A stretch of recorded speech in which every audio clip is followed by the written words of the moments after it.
തീവ്ര വോട്ടർ പട്ടിക പരിഷ്കരണവുമായി ബന്ധപ്പെട്ട് ബംഗാളിൽ ജോലി സമ്മർദ്ദം താങ്ങാൻ കഴിയാതെ ഒരു BLO കൂടി ആത്മഹത്യ ചെയ്തു. ആത്മഹത്യാ കുറിപ്പും കണ്ടെത്തിയിട്ടുണ്ട്. കഴിഞ്ഞ ദിവസം ഗുജറാത്തിലും BLO ആത്മഹത്യ ചെയ്തിരുന്നു. വിഷ്ണു തലവൂർ വിവരങ്ങളുമായി ചേരുകയാണ്. വിഷ്ണു, രാജസ്ഥാൻ, ഗുജറാത്ത്, ബീഹാർ, ഇപ്പോഴിതാ ബംഗാളിൽ അതും 29ാമത്തെ ആത്മഹത്യ. കേരളം ഉൾപ്പെടെ നോക്കിയാൽ ആത്മഹത്യകൾ BLOമാരുടേത് പെരുകുന്നു. ജോലി സമ്മർദ്ദം കാരണം.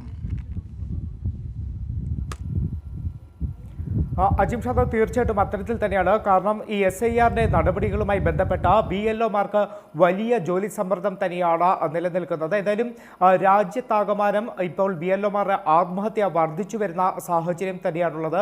കഴിഞ്ഞ ദിവസമാണ് ബംഗാളിൽ 28 BLOമാർ ഇതുവരെ ആത്മഹത്യ ചെയ്തിട്ടുണ്ട് എന്ന ബംഗാൾ മുഖ്യമന്ത്രി മമതാ ബാനർജി പറഞ്ഞത്. അതോടൊപ്പം തന്നെ ഈ നടപടികൾ നിർത്തിവെക്കണമെന്ന് ആവശ്യപ്പെട്ട് മമതാ ബാനർജി കേന്ദ്ര തെരഞ്ഞെടുപ്പ് കമ്മീഷന് കത്തയക്കുകയും ചെയ്തൊരു സാഹചര്യമുണ്ടായിരുന്നു. എന്തായാലും ബംഗാളിൽ ഇന്ന് രാവിലെയാണ് ഇത്തരത്തിൽ ഒരു BLOയെ കൂടി ആത്മഹത്യ ചെയ്ത നിലയിൽ കണ്ടെത്തിയത്. നദിയ ജില്ലയിലാണ് BLO ആയിട്ടുള്ള റിങ്കു തരഫ്ദാർ ആത്മഹത്യ ചെയ്ത നിലയിൽ റിങ്കു തരഫ്ദാറിനെ കണ്ടെത്തിയത്. അതോടൊപ്പം തന്നെ ആത്മഹത്യാ കുറിപ്പും കണ്ടെത്തിയിട്ടുണ്ട്. ആത്മഹത്യാ കുറിപ്പിൽ ഈ SIR-മായി ബന്ധപ്പെട്ട ജോലി സമ്മർദ്ദം താങ്ങാൻ കഴിയുന്നില്ല എന്ന് തന്നെയാണ് ആത്മഹത്യാക്കുറിപ്പിൽ പറയുന്നത്. എന്തായാലും ഇപ്പോൾ കുടുംബം വലിയ വിമർശനങ്ങളോടുകൂടി രംഗത്ത് വന്നിട്ടുണ്ട്. അതായത് ഈ ഒരു ജോലി സമ്മർദ്ദമാണ് ആത്മഹത്യക്ക് കാരണം, കൃത്യമായ ഒരു അന്വേഷണം വേണം എന്നൊരു ആവശ്യമാണ് കുടുംബം മുന്നോട്ട് വയ്ക്കുന്നത്. കഴിഞ്ഞ ദിവസം ഗുജറാത്തിലും BLO ആത്മഹത്യ ചെയ്തിരുന്നു. ഗിർ സോമനാഥ് ജില്ലയിലാണ് BLO ആയിട്ടുള്ള അരവിന്ദ് വധേര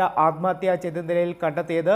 ഈ ബംഗാൾ, ഗുജറാത്ത് ഈ സംസ്ഥാനങ്ങൾക്ക് പുറമെ രാജസ്ഥാൻ ഉൾപ്പെടെയുള്ള സംസ്ഥാനങ്ങളിലും BLOമാർ ആത്മഹത്യ ചെയ്യുന്ന ഒരു സാഹചര്യം തന്നെയാണ് ഇപ്പോഴുള്ളത്. എന്തായാലും ഈ ഒരു അതായത് കൂടുതൽ BLOമാർ ആത്മഹത്യ ചെയ്യുന്ന ഒരു സാഹചര്യത്തിൽ ഇപ്പോൾ തെരഞ്ഞെടുപ്പ് കമ്മീഷനെതിരെ വിമർശനം പ്രതിപക്ഷ പാർട്ടികൾ കൂടുതൽ ശക്തമാക്കുകയാണ്. കാരണം ഈ ഒരു SIR നടപടിക്രമം എന്ന് പറയുന്നത് അത് വലിയ സമയം എടുക്കുന്ന ഒരു പ്രവർത്തനമാണ്. അപ്പോൾ അത്തരത്തിൽ ഒരു വർഷമോ അല്ലെങ്കിൽ അതിൽ കൂടുതലോ സമയം വേണ്ടി വരുന്ന ഒരു പ്രവർത്തനം 2 ആഴ്ച അല്ലെങ്കിൽ 3 ആഴ്ച കൊണ്ട് തീർപ്പാക്കാനുള്ള ശ്രമങ്ങളാണ് ഇത്തരത്തിൽ ആത്മഹത്യകളിലേക്ക് നയിക്കുന്നത്.